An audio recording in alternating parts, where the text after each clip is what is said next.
ഈശോയുടെ സമാധാനം നമ്മുടെ ഹൃദയങ്ങളെ ഭരിക്കട്ടെ. നമ്മൾ സംസാരിക്കാൻ ആഗ്രഹിക്കുന്നത് ദൈവമക്കളെക്കുറിച്ചാണ്. ആരാണ് ദൈവമക്കൾ? യോഹന്നാന്റെ സുവിശേഷം 1-ാം 12-ാം തിരുവചനത്തിൽ ഈശോ പറയുകയാണ്, തന്നെ സ്വീകരിച്ചവർക്കെല്ലാം, തൻ്റെ നാമത്തിൽ വിശ്വസിച്ചവർക്കെല്ലാം ദൈവ മക്കളാകാൻ അവൻ കഴിവ് നൽകി.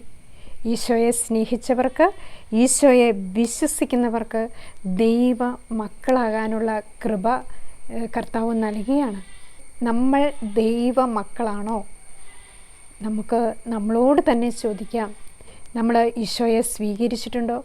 നമ്മൾ ഈശോയെ വിശ്വസിച്ചിട്ടുണ്ടോ? ഈ രണ്ട് കാര്യം വന്നു കഴിയുമ്പോൾ നമ്മൾ കർത്താവിൻ്റെ മക്കളായി മാറുകയാണ്. കാരണം കർത്താവിനെ സ്വീകരിക്കുക എന്നുള്ളതിൽ ലൂക്കായുടെ സുവിശേഷം 1-ാം അധ്യായം 38-ാം തിരുവചനത്തിൽ പരിശുദ്ധ മറിയം, ദൈവത്തിൻ്റെ ദൂതൻ വന്ന് പരിശുദ്ധ മറിയത്തെ അഭിസംബോധന ചെയ്തപ്പോൾ പരിശുദ്ധ മറിയം കർത്താവിൻ്റെ മുൻപിൽ, ഇതാ കർത്താവിൻ്റെ ദാസി, നിൻ്റെ വാക്ക് എന്നിൽ നിറവേറട്ടെ എന്ന ഒരു യേസ് മൂളി. ഈ യേസിലൂടെ എന്തായി? ദൈവം ഭൂമിയിൽ അവതരിക്കുകയാണ്. ദൈവത്തിൻ്റെ മകനും മകളുമാക്കി തീർക്കുവാൻ വേണ്ടി പരിശുദ്ധ മറിയം കർത്താവിൻ്റെ മുൻപിൽ യേസ് എന്ന് സ്വീകരിച്ചപ്പോൾ പിന്നെ മറിയത്തിൻ്റെ ജീവിതത്തിൽ മുഴുവനും ആ വാക്ക് മറിയം പൂർത്തിയാക്കി. മാമുദീസായിലൂടെ നമ്മൾ ദൈവത്തിൻ്റെ മകനും മകളുമായി തീർന്നവരാണ്. പക്ഷേ നമ്മൾ ലോകത്തിൽ ആയിരിക്കുമ്പോൾ നമ്മൾ പല പല കാര്യങ്ങളിൽ ഏർപ്പെട്ട് കഴിയുമ്പോൾ നമ്മളുടെ ഈ ചൈതന്യത്തിൽ കുറവുകൾ സംഭവിക്കുന്നു. നമ്മൾ പ്രായപൂർത്തി വന്നു കഴിയുമ്പോൾ നമ്മുടെ ആ നിഷ്കളങ്കത നഷ്ടപ്പെടുന്നു. ദൈവത്തെക്കുറിച്ചുള്ള ഓർമ്മ നമ്മളെ കുറഞ്ഞു വരുന്നു. നമ്മളറിയാതെ തന്നെ കർത്താവിൽ നിന്ന് അകന്നു പോകുന്നു. കാരണം എന്താണ്? 1 യോഹന്നാൻ 5:19 പറയുന്നു, ലോകം മുഴുവനും ദുഷ്ടൻ്റെ ശക്തി വലയത്തിലാണ്.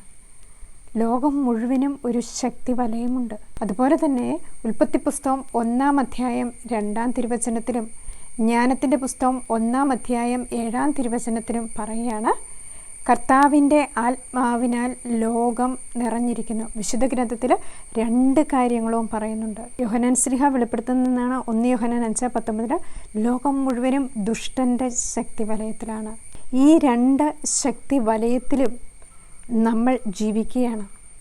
അപ്പോൾ നമുക്ക് എങ്ങനെയാണ് ദൈവമക്കളായി ദൈവത്തിൻ്റെ സ്വന്തമായിക്കൊണ്ട് കർത്താവിൻ്റെ വലയത്തിലേക്ക് നമുക്കാകാൻ സാധിക്കുക?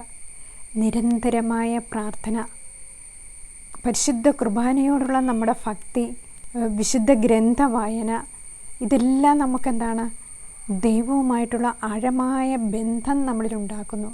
ജ്ഞാനത്തിൻ്റെ പുസ്തകം 4-ാം അധ്യായം 12-ാം തിരുവചനത്തിൽ പറയുകയാണ്, തിന്മയുടെ വശീകരണ ശക്തിയാൽ നന്മയ്ക്ക് മങ്ങലേൽക്കുന്നു, ഭ്രമിപ്പിക്കുന്ന മോഹങ്ങൾ നിഷ്കളങ്ക ഹൃദയത്തെ വഴിതെറ്റിക്കുന്നു. നിഷ്കളങ്കമായ നമ്മുടെ ഹൃദയത്തെ വഴിതെറ്റിക്കുന്നത് ഭ്രമിപ്പിക്കുന്ന മോഹങ്ങളാണ്. ഈശോ ദൈവമായിരുന്നു, അതുപോലെ തന്നെ മനുഷ്യനുമായിരുന്നു. എന്നിട്ട് ആ ഈശോ പരിശുദ്ധാത്മാവിനെ നിറഞ്ഞ് ജ്ഞാനസ്നാനത്തിന് ശേഷം ആത്മാവിനാൽ നയിക്കപ്പെട്ടത് മരുഭൂമിയിലേക്കാണ്. അവിടെ സാത്താനാൽ പരീക്ഷിക്കപ്പെടുന്ന നമ്മുടെ കർത്താവിനെ നമ്മൾ കാണുന്നുണ്ട്. ഈശോ എങ്ങനെയാണ് ഈ തിന്മയുടെ ശക്തിയെ കീഴ്പ്പെടുത്തിയത്? പ്രാർത്ഥനയുടെ ശക്തി വഴി, ദൈവത്തിൻ്റെ ശക്തി വഴി. ഈശോ ഓരോ ദൈവവചനവും അവൻ്റെ നേരെ എഴുതുകൊണ്ടാണ് ഈശോ ആ ലോകത്തെ അഥവാ സാത്താനെ കീഴ്പ്പെടുത്തിയത്. നമ്മൾ കർത്താവിൻ്റെ മകളും മകനുമായിട്ട് സ്വീകരിക്കപ്പെട്ടവരാണ്. അപ്പോൾ നമുക്ക് ഒരു ജോലിയുണ്ട്, നമുക്ക് ഒരു സമയമുണ്ട്, നമുക്ക് ഒരു സ്പേസുണ്ട്. നമുക്കറിയില്ല നമ്മുടെ കാലം എത്ര വരെയാണ്. നമ്മൾ ഇന്നുണ്ടെങ്കിൽ നാളെ ചിലപ്പോൾ ഉണ്ടാവില്ല. അതേസമയം നമ്മൾ ഈശോയോട് കൂടെ ആയിരുന്നാലോ? എഫെസ്യർക്കെഴുതിയ എഴുതിയ ലേഖനം 2-ാം അധ്യായം 10-ാം തിരുവചനത്തിൽ പറയുകയാണ്, നാം ദൈവത്തിൻ്റെ കരവേലയാണ്, നാം ചെയ്യാൻ വേണ്ടി ദൈവം മുൻകൂട്ടിൽ ഒരുക്കിയ സൽപ്രവർത്തികൾക്കായി യേശുക്രിസ്തുവിൽ സൃഷ്ടിക്കപ്പെട്ടവരാണ്. നാം ദൈവത്തിൻ്റെ കരവേലയാണ്. കാരണം ദൈവത്തിൻ്റെ ഛായയും സാദൃശ്യവും നമ്മളിലുണ്ട്. ആ ദൈവത്തിൻ്റെ കരവേലയാൽ നമ്മൾ സൃഷ്ടിക്കപ്പെട്ടവരാണ്. ആ ദൈവത്തിൻ്റെ കൂടെ ആയിരിക്കുമ്പോൾ നമ്മളുടെ ഹൃദയം എപ്പോഴും ഒരു പോസിറ്റീവ് ആയിരിക്കും, നന്മയായിരിക്കും, വിശുദ്ധിയായിരിക്കും, ദൈവസ്നേഹമായിരിക്കും. എന്നിൽ പറയാണ്, നാം ചെയ്യാൻ വേണ്ടി ദൈവം മുൻകൂട്ടിൽ ഒരുക്കിയ സൽപ്രവർത്തികൾക്കായി യേശുക്രിസ്തുവിൽ സൃഷ്ടിക്കപ്പെട്ടവരുമാണ്. നമ്മൾ യേശുക്രിസ്തുവിൽ സൃഷ്ടിക്കപ്പെടും. അതാണ് നമുക്കൊരു സൽപ്രവൃത്തിയുണ്ട്. ഈ ഭൂമിയിലായിരിക്കുമ്പോൾ നമുക്കൊരു സൽപ്രവൃത്തി ചെയ്യാൻ ദൈവം ഏൽപ്പിച്ചിട്ടുണ്ട്. അത് ചെയ്ത് പൂർത്തിയാക്കി നമ്മൾ തിരിച്ച് ദൈവസന്നിധിയിലേക്ക് പോകേണ്ടവരാണ്. അത് പൂർത്തിയാക്കണം. നമ്മൾ എങ്ങനെയാണ്? കർത്താവിനോട് നമ്മൾ ആദ്യം പറഞ്ഞ ഒരു യേസുണ്ട്, ഇതാ ഞാൻ കർത്താവേ, ഞാൻ ദൈവത്തിൻ്റെ മകനും മകളുമാണ് കർത്താവേ എന്നും നമ്മൾ വിശ്വാസത്തോടെയും സ്നേഹത്തോടെയും നമ്മുടെ കർത്താവിനെ നമ്മൾ സ്വീകരിച്ചിട്ടുണ്ട്. ആ ചൈതന്യത്തിലേക്ക് നമ്മൾ തിരിച്ചു ചെന്ന് നമ്മൾ ആ കർത്താവിനോട് അന്ന് പറഞ്ഞ ആ വാക്ക് ഓരോ ദിവസങ്ങളിലും അനുദിന ജീവിതത്തിലും ഓരോ സമയങ്ങളിലും നമ്മളത് ചെലവഴിക്കുമ്പോൾ തീർച്ചയായിട്ടും ആ യേസിന് അവിടെ ഉത്തരമരുളുകയാണ്. നമുക്കറിയാം, ഒരു വിവാഹ ജീവിതത്തിലേക്ക് 2 വ്യക്തികൾ തിരഞ്ഞെടുക്കപ്പെടുമ്പോൾ അവിടെ ഒരു കാര്യം സംഭവിക്കുന്നുണ്ട്. കത്തോലിക്ക കാനോനിക നിയമം അനുസരിച്ച് ഏറ്റവും പ്രധാനപ്പെട്ട ഒരു കാര്യമാണ് പരസ്പരമുള്ള സമ്മതം. ഈ സമ്മതത്തിൽ മാത്രമാണ് അവർ ഒരുമിച്ചായിരിക്കുവാൻ ദൈവത്തിൻ്റെ മകനും മകളുമായി ഒരു കുടുംബം രൂപപ്പെടുത്തി എടുക്കപ്പെടുന്നത് അവരുടെ 2 കൂട്ടരുടെയും സമ്മതത്തിലൂടെയാണ്. ഈ സമ്മതം തന്നെയാണ് ആ ജീവിതത്തെ പൂർണ്ണതയിലേക്ക് എത്തിക്കുന്നത്. അവിടെ ആ സമ്മതത്തിന് നമ്മൾ വാല്യൂ കൊടുക്കുന്നത് എപ്പോഴാണ്?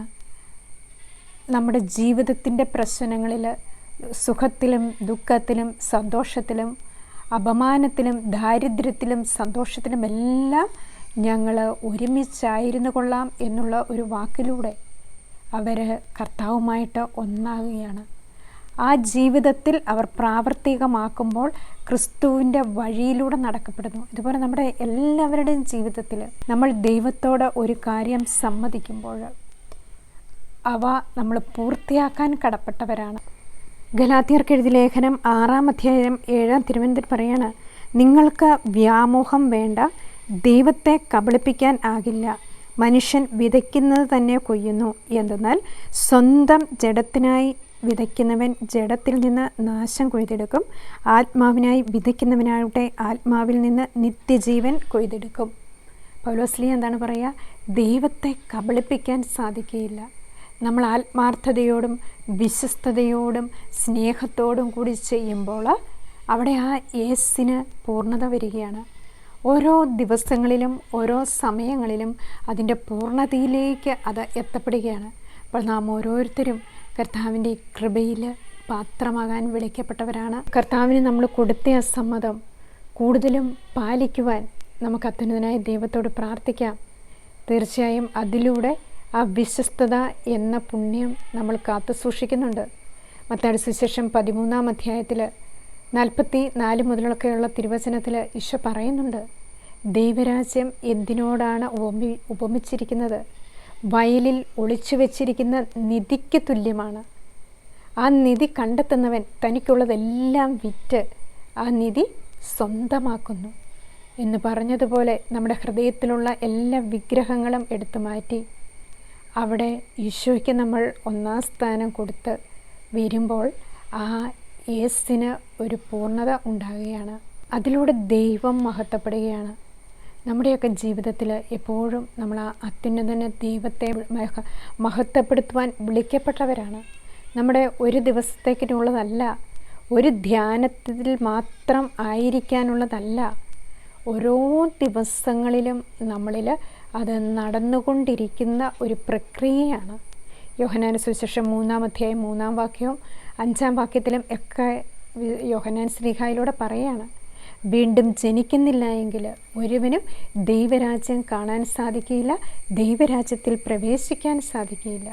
നമ്മൾ ആ വീണ്ടും വിശുദ്ധീകരിക്കപ്പെട്ട് വന്നെങ്കിൽ മാത്രമേ ദൈവിക ഛായയിലേക്കും സാദൃശ്യത്തിലേക്കും ആനയിക്കപ്പെടുകയുള്ളൂ. അങ്ങനെ നമുക്ക് ദൈവത്തിൻ്റെ മകനും മകളുമായി തീരാം. 1 യോഹന്നാൻ 3 1 തൊട്ട് 3 വരെയുള്ള തിരുവചനത്തിൽ യോഹന്നാൻ ശ്ലീഹ പറയുകയാണ്, കണ്ടാലും എത്ര വലിയ സ്നേഹമാണ് പിതാവ് നമ്മോട് കാണിച്ചത്. ദൈവമക്കളെന്ന് നാം വിളിക്കപ്പെടുന്നു, നാം അങ്ങനെയാണ് താനും. എത്രയോ വലിയ സ്നേഹമാണ് പിതാവ് നമ്മോട് കാണിച്ചത്. ഈശോയിലൂടെ ദൈവമക്കൾ ആണ് എന്ന് നമ്മൾ വിളിക്കപ്പെടുകയാണ്. നാം അങ്ങനെയാണ് താനും. അങ്ങനെ നമുക്ക് ദൈവത്തിൻ്റെ മകനും മകളുമായി അവിടുത്തെ വചനങ്ങൾ അനുസരിച്ച് വിശുദ്ധരായി ജീവിക്കുവാൻ, വിശുദ്ധിയിൽ പൂർണ്ണത നേടുവാൻ ഓരോ ദിവസത്തിലും നമ്മുടെ ജീവിതം കൂടുതൽ കൂടുതൽ ഉണർവുള്ളതാക്കുവാൻ അത്യുന്നതനായ ദൈവത്തോട് നമുക്ക് പ്രാർത്ഥിച്ചുകൊണ്ട്, പരിശുദ്ധയമ്മേ മാതാവേ, ഈശോയുടെ കൂടെയായിരിക്കുവാൻ ഞങ്ങളെ സഹായിക്കണമേ എന്ന് പ്രാർത്ഥിച്ചുകൊണ്ട്, അതുപോലെ തന്നെ ഒരു കാര്യം കൂടി ഓർമ്മിപ്പിക്കുകയാണ്. നമ്മുടെ വിക്ടബറിൻ്റെ ആധ്യാത്മിക പ്രബോധനത്തിൻ്റെ വാല്യം 2 ദൈവകൃപ എന്ന പുസ്തകം പ്രസിദ്ധീകരിക്കപ്പെട്ടിട്ടുണ്ട്. ആർക്കെങ്കിലും ആവശ്യമുണ്ടെങ്കിൽ നമ്മുടെ ചാനലിൽ കൊടുത്തിരിക്കുന്ന സ്ഥലങ്ങളിൽ നിന്ന് വാങ്ങാവുന്നതാണ്. അതിൽ നിന്ന് ലഭിക്കാൻ സാധ്യത കുറവുള്ളവർക്ക് നമ്മുടെ ചാനലിൽ ഒരു വാട്സപ്പ് നമ്പർ കൊടുത്തിട്ടുണ്ട്. അതിൽ നിങ്ങളുടെ അഡ്രസ്സ് അയച്ചു തന്നാൽ അയക്കുന്നതാണ്. അപ്പോൾ ഈ പുസ്തകം നമ്മൾ വായിക്കുമ്പോൾ നമുക്കൊത്തിരി ഈശോയിൽ വളരാൻ സാധിക്കും. അനുദിന ജീവിതത്തിൽ നമുക്ക് എങ്ങനെ കർത്താവുമായിട്ട് അടുക്കാൻ സാധിക്കും എന്നുള്ള കാര്യമാണ് ബ്രദർ വിക്ടറിൻ്റെ ഈ ആധ്യാത്മിക പ്രബോധനത്തിൽ കൂടുതലും പറയപ്പെടുന്നത്. അതിലൂടെയും നമുക്ക് കർത്താവിൽ വളരാൻ ഒത്തിരി സാഹചര്യങ്ങൾ ഉണ്ടാകുന്നതാണ്. ഈശോമിശിഹായുടെ വാഗ്ദാനങ്ങൾക്ക് ഞങ്ങൾ യോഗ്യരാകുവാൻ സർവേശ്വരൻ്റെ പരിശുദ്ധ ദേവമാതാവേ, ഞങ്ങൾക്ക് വേണ്ടി പ്രാർത്ഥിക്കണമേ. ആമേൻ.